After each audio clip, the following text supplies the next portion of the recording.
Hi everyone. In today's tutorial, we will show you how to insert an image into an element in Canva.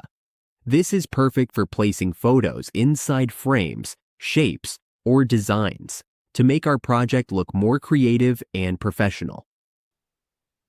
Let's get started. On the Canva dashboard, we need to click on Elements on the left side. Then we will choose Frames. Let's pick a frame.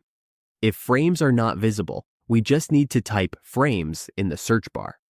Here we can see frame. Now we will choose a shape. The frame we want to use is under all frames as shown here. Let's select this frame. Now that we have our frame, let's upload an image. We will use this image as an example. To insert the image into the frame, all we need to do is drag the image into the frame. As we can see, the image is now placed inside the frame. And that's how we insert an image into an element in Canva. With just a few simple steps, we can customize frames and shapes with our own images.